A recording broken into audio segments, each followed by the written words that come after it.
लड़की अगर मुंबई को मिनी पाकिस्तान बोलती है, क्या वो उसकी हिम्मत है? आपके लोग कह रहे हैं कि आप लोग मेरा जबड़ा तोड़ देंगे, आप लोग मुझे मार डालेंगे।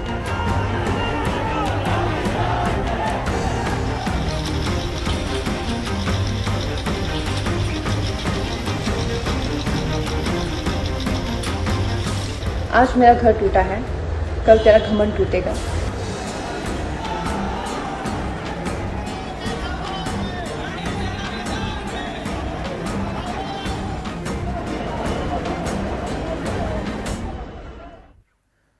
रिया चक्रवर्ती ड्रग्स में अंदर गईं। कंगना रनौत जो है उनका पूरा एक नया ही बवाल शुरू हो गया है बीएमसी के साथ, शिवसेना के साथ।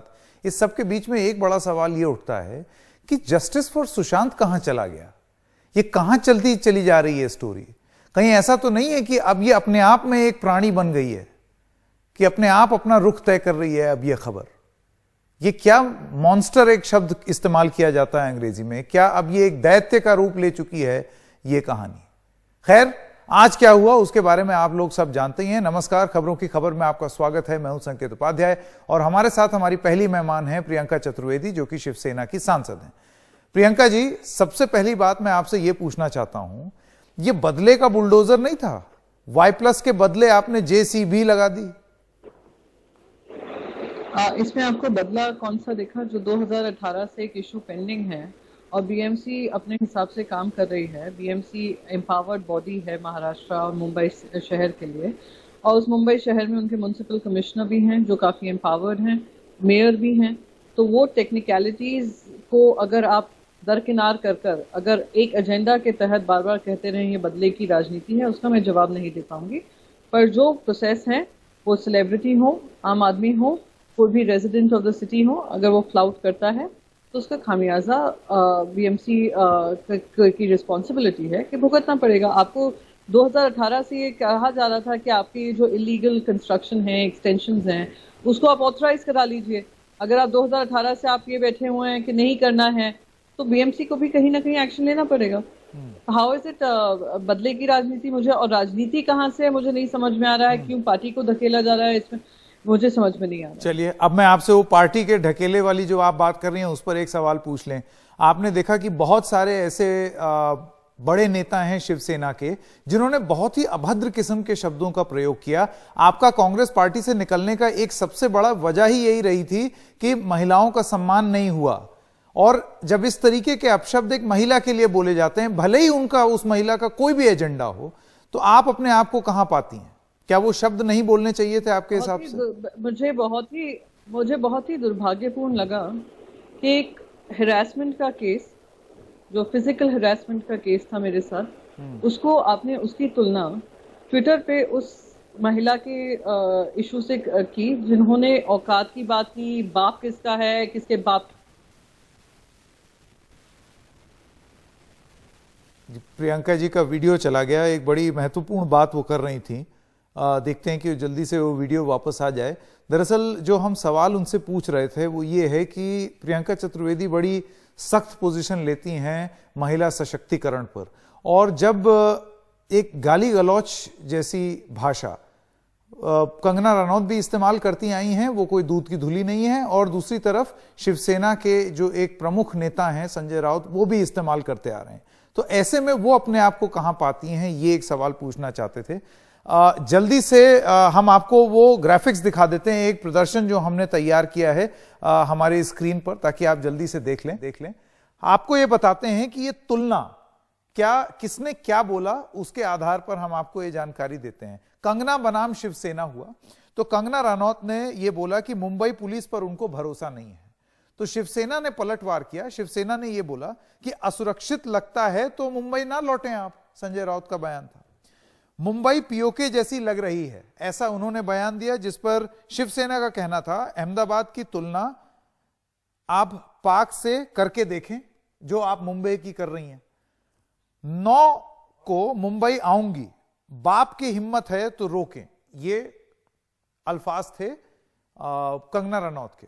मुंबई मराठी माणूस के बाप की है, यह संजय राउत ने कहा। और उसके बाद और भी बहुत सारे शब्द का प्रयोग किया जिसका जिक्र हम, जाहिर सी बात है, असंसदीय है, यहां पर नहीं करेंगे। बॉलीवुड में ड्रग्स एंगल की जांच हो, यह ऐसा बोला कंगना रनौत ने। तो पलट करके शिवसेना ने बोला ड्रग्स मामले में कंगना की जांच संभव। आज एयरपोर्ट पर समर्थन में करणी सेना, ये वही करणी सेना है जो कि मणिकर्णिका के मामले में इनके खिलाफ थी, आज उनके समर्थन में उतर आई आरपीआई के साथ, रामदास अठावले की पार्टी के साथ। दूसरी तरफ शिवसेना का यह कहना था कि एयरपोर्ट पर विरोध के लिए शिवसैनिक भी पहुंचे। उसके बाद एक बयान आया कंगना रनौत का जिसमें वो कहती हैं मेरे दफ्तर पर बाबर की सेना आई, जिस पर पलटवार यह था कि बाबरी मस्जिद तोड़ने वाले हम लोग ही थे, तो हम पर यह बात ना लगाई जाए। और फिर आज मेरा घर टूटा, कल तेरा घमंड टूटेगा, तू तड़ाक करके मुख्यमंत्री के लिए बात, जिस पर शिवसेना का जवाब था बीएमसी ने दफ्तर का अवैध निर्माण तोड़ा, जिसकी बात अभी प्रियंका चतुर्वेदी भी कर रही थी कि वो दस्तावेज थे, वो आपको नोटिस पहले से ही दिया हुआ था, उसको बदले के भाव से ना देखा जाए। तो ये पूरा घटनाक्रम है जो कि कंगना और शिवसेना के बीच में हुआ है। जैसे कि हम थोड़ी देर पहले भी आपको बता रहे थे कि अब लगभग ऐसी स्थिति आ गई है, एक ऐसी स्थिति आ गई है कि कहां कहानी जस्टिस फॉर सुशांत से शुरू होकर के अब किस किस्म का रूप ले रही है, अब नहीं मालूम आगे क्या क्या होने वाला है। प्रियंका चतुर्वेदी के पास जाने की कोशिश करते हैं, देख हमारे साथ। हाँ प्रियंका जी अब वापस आ गई। प्रियंका जी आप अपना जवाब दे रही थी। जी मैं जवाब दे रही थी और मुझे इस बात से बड़ी आपत्ति हुई कि आपने मेरे उस इंसिडेंट को जिसके बारे में मैंने नहीं, मैं अपने आप को जरा विस्तार से समझा दूं। संकेत जी, जब आवाज उठाने का या सवाल पूछने का अधिकार आपको है तो जवाब एक महिला का सुनने का भी मैं पर्सपेक्टिव में तो रख दूं कि मैंने सवाल, क्योंकि सवाल पूछा है उसका जवाब सुनने की आप क्षमता रखें। दीजिए। आपने कंपैरिजन किया है, 2 कंपैरिजन किए हैं, you're comparing apples to oranges, क्योंकि as a man you only see everything के अरे harassment ही तो है, आपने दूसरी तरफ की स्टोरी नहीं सुनी है। एक महिला पोस्ट सोशल मीडिया पे आकर तू तड़ाका बात करती हो, एक महिला औकात दिखाने की बात करती हो, एक महिला पाकिस्तान की कंपैरिजन मुंबई शहर से करती हो, एक महिला जो कहती हो मुंबई के हर एक जो वहां पे रहता है वो एडिक्टेड टू ब्लड है, जो कहती हो कि यहाँ पे माफिया चलता है, तालिबान से कंपेयर करती हो, उसकी तुलना आप हम जैसों से कर लेंगे और फिर जब उनको जवाब मिलता है आप महिला कार्ड प्ले कर देंगे। आई एम सॉरी संकेत जी, आपको आई थिंक खुद को आत्मचिंतन करना पड़ेगा इस सवाल नहीं, अब आपने अपना जवाब दे दिया, अब मैं अपना सवाल दोबारा पूछना चाहता हूं। आप मुझे बताइए कि क्या संजय राउत ने जो शब्द प्रयोग किए, आप खुद महिला सशक्तिकरण के बारे में बहुत बात करती हैं, आप बहुत मजबूती से बात सामने रखती हैं, मैं आपसे जानना चाहता हूं क्या वो बयान सही था? मैंने उसका जवाब मैंने अभी आपको दिया है कि उसका जवाब खुद संजय राउत जी दे चुके हैं। बार बार अगर आपको मुद्दा वही बनाना है और उस मुद्दे से दरकिनार करना है जहां मुंबई को दिन रात गाली पड़ती है, जब मुंबई में इलीगल कंस्ट्रक्शन किया जाता है क्योंकि आप सेलिब्रिटी हैं, 2018 से आपको ये कहा जाता है कि ये अवैध निर्माण है, आप जो अवैध है उसको आप उस पर एक्शन करिए, और ये पहली सेलिब्रिटी नहीं है इस देश की। शाहरुख खान जी के साथ भी ये हो चुका है, ये कपिल शर्मा जी के साथ भी हो चुका है, घर के अंदर लेट इरफान खान जी हैं उनके घर के से भी हो चुका है, सोनू सूद जी के साथ हो चुका है। तो किसी ने इस तरीके का सरकार पे दोष नहीं दिया, उन्होंने अपनी जिम्मेदारी समझी कि हाँ इलीगल कुछ काम हुआ है जहाँ पे बीएमसी की परमिशन नहीं है, उस पर उन्होंने कार्रवाई की। बार बार ये चोला उड़कर और सरकार पे आरोप लगाना, आई एम सॉरी बट आप जैसे मीडिया कर्मी, आप जैसे यानी पर से यू नहीं पर बहुत सारे चैनल्स उसको ये मुद्दा बना रहे हैं, पर ये नहीं देख रहे हैं कि इतने अवैध निर्माण जो होते हैं उसकी भी कार्रवाई की जाती है। बीएमसी को तो हर तरफ से दोष दे रहे हैं, बीएमसी काम करे तो दोष है, दोष में है, बीएमसी ना काम करे तो दोषी है। तो बीएमसी से पूछिए कि किस तरीके से क्या टेक्निकलिटीज हैं, किस टेक्निकलिटीज के अंतर्गत ये हुआ है। बार बार राजनीति को ना, मेरा आखिरी सवाल मेरा आखिरी सवाल आपसे प्रियंका जी सुन ली मैंने आपका, मेरा आखिरी सवाल आपसे है, आप मुझे बताइए ये कितनी राजनीति है और कितना असलियत है? राजनीति जब मैं शब्द प्रयोग करता हूं तो सिर्फ शिवसेना के लिए नहीं, क्या ये कहानी, चाहे वो सुशांत सिंह राजपूत की कहानी हो या ये एपिसोड हो, ये पूरा सेंटर वर्सेस स्टेट बन के रह गया है और अलग अलग प्यादे बदलते रहते हैं, लेकिन कहानी वही है, सेंटर वर्सेस स्टेट। ऐसा है संकेत जी, मुझे आप बता दीजिए इस देश में कितने ऐसे लोग हैं जिन पे जान का खतरा आया, उनको Y+ सिक्योरिटी दी गई है, और यहाँ पर तो किसी ने जान का खतरा भी नहीं है। आप मुझे बताइए किस बिना पर इनको Y+ सिक्योरिटी दी गई? किस बिना पे आपका टैक्स पेइंग, जो आप टैक्स पे करते हैं, ऑनेस्ट टैक्स पेयर जो हम टैक्स पे करते हैं, उसको Y+ सिक्योरिटी उस हिसाब से दी जा रही है।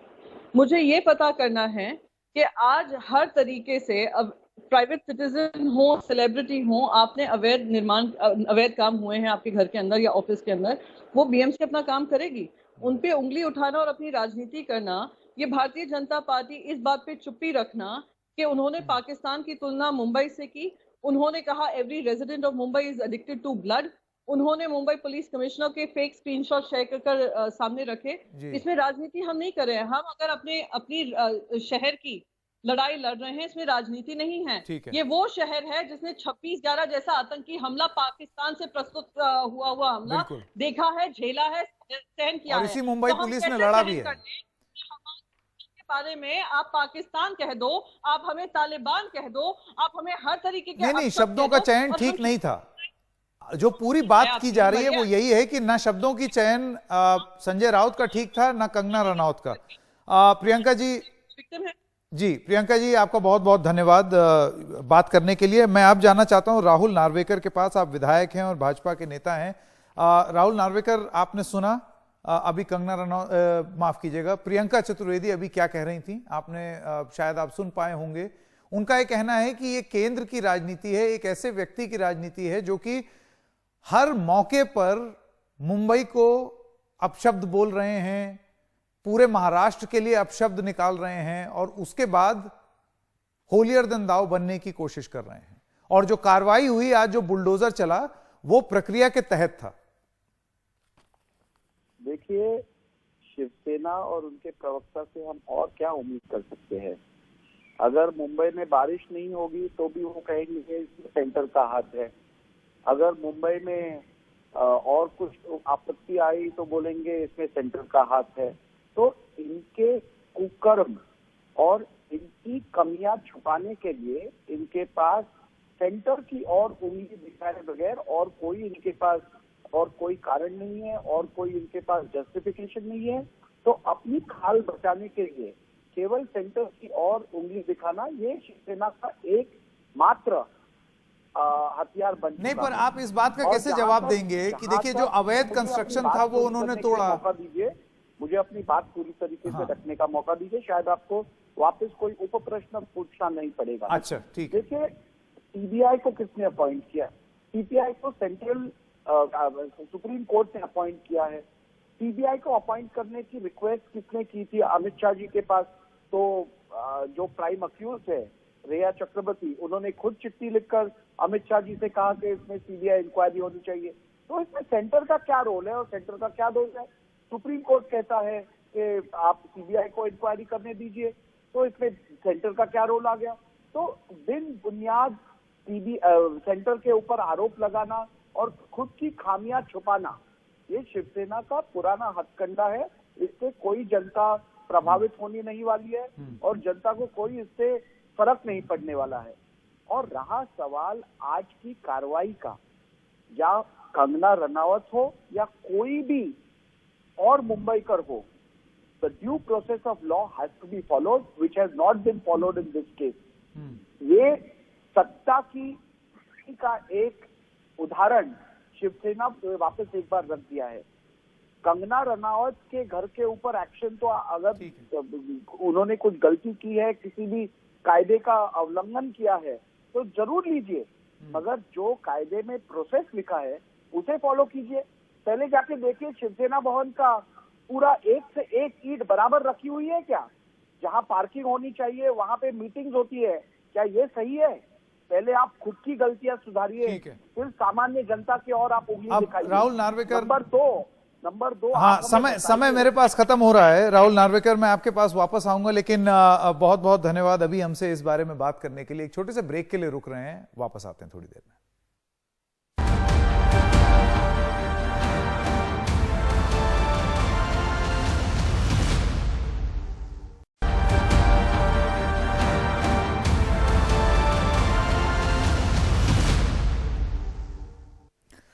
और आइए आपको सुनाते हैं कि कंगना रनौत ने मुंबई आने के बाद क्या बोला।